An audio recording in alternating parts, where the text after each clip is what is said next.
ನಮಸ್ಕಾರ. ಯಲಹಂಕಕ್ಕೆ ನಮ್ಮ ಅಹಲ್ಯಾಬಾಯಿ ಹೋಳ್ಕರ್ ಅವರ ರಥಯಾತ್ರೆ ಆಗಮಿಸಿದೆ. ಭಾಳ ಸಂತೋಷವಾದಂಥ ಸಂದರ್ಭ ಇದು. ಎಲ್ಲ ಕುಲಬಾಂಧವರು ಮತ್ತು ನಮ್ಮ ಮುಖಂಡರೆಲ್ಲ ಸೇರಿಕೊಂಡಿದ್ದಾರೆ ಮತ್ತು ನಮ್ಮ ಸ್ಥಳೀಯ ಶಾಸಕರು ಕೂಡ ಬರ್ತಾ ಇದ್ದಾರೆ ಈ ಒಂದು ಕಾರ್ಯಕ್ರಮಕ್ಕೆ. ಭಾಳ ಸಂತೋಷ ಆಗುತ್ತೆ.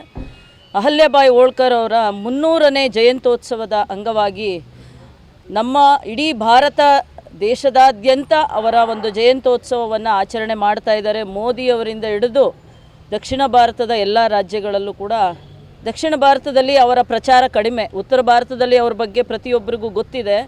ದಕ್ಷಿಣ ಭಾರತದಲ್ಲಿ ಅಹಲ್ಯಾಬಾಯಿ ಹೋಳ್ಕರ್ ಅಂತ ಒಬ್ಬ ರಾಜಮಾತೆ, ಒಂದು ಹೆಣ್ಣುಮಗಳಾಗಿ ಹಿಂದೂ ಸಾಮ್ರಾಜ್ಯ, ಈಗೇನು ಹಿಂದೂ ಅಂತಾರೆ ಎಲ್ಲರೂ, ಬಟ್ ಆ ಮಹಾತಾಯಿ 300 ವರ್ಷದ ಮುಂಚೆನೇ ಹಿಂದುತ್ವವನ್ನು ಉಳಿಸಿದಂಥ ಮಹಾತಾಯಿ ಮುಸಲ್ಮಾನರ ದಬ್ಬಾಳಿಕೆಗೆ ದಾಳಿಗೆ ಒಳಗಾಗಿ ನಮ್ಮ ಜ್ಯೋತಿರ್ಲಿಂಗಗಳೆಲ್ಲ ಅವನತಿ ಅಂಚಿನಲ್ಲಿದ್ದಂಥ ಸಂದರ್ಭದಲ್ಲಿ ಮತ್ತೆ ಪುನಶ್ಚೇತನಗೊಳಿಸಿ ಅದಕ್ಕೆ ದಾನ ದತ್ತಿಗಳನ್ನು ಕೊಟ್ಟು ಮತ್ತೆ ಪುನಶ್ಚೇತನ ಕೊಟ್ಟು ಇವತ್ತಿಗೂ ಕೂಡ ಎಲ್ಲ ಜ್ಯೋತಿರ್ಲಿಂಗಗಳಲ್ಲೂ ಅಹಲ್ಯಾಬಾಯಿ ಹೋಳ್ಕರ್ ಮಹಾತಾಯಿಯ ಒಂದು ಪೂಜಾ ಕೈಂಕರ್ಯ ನಡೆಯುತ್ತೆ.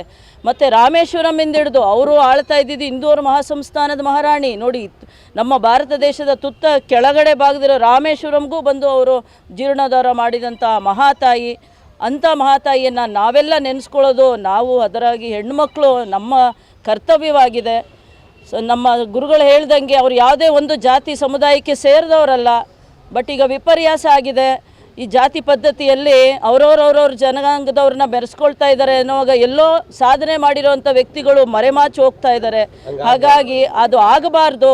ಈಗ ಸಂಗೊಳ್ಳಿ ರಾಯಣ್ಣ ಆಗಿರ್ಬೋದು, ಇಡೀ ನಾಡಿಗೆ ಸ್ವತಂತ್ರ ತಂದುಕೊಟ್ಟಂತಹ ಒಬ್ಬ ಮಹಾಸೇನಾನಿ, ಯಾವುದೋ ಒಂದು ಸಮಾಜಕ್ಕೆ ಸೇರಿದವರಲ್ಲ ಅವರು. ಅದೇ ರೀತಿ ನಮ್ಮ ಅಹಲ್ಯಾಬಾಯಿ ಹೋಳ್ಕರ್ ಅವರು ಕೂಡ ಅಷ್ಟೇ ಇಡೀ ಭಾರತ ದೇಶಕ್ಕೆ ಸಂಬಂಧಪಡುವಂಥ ಮಹಾರಾಣಿ. ಎಲ್ಲರೂ ಆಚರಿಸಬೇಕು, ಎಲ್ಲರೂ ವಿಜೃಂಭಣೆಯಿಂದ ಆ ಮಹಾತಾಯಿಯನ್ನು ನೆನೆಸಬೇಕು ಅಂತ ಈ ಸಂದರ್ಭದಲ್ಲಿ ನಾನು ಹೇಳಲಿಕ್ಕೆ ಇಷ್ಟಪಡ್ತೀನಿ.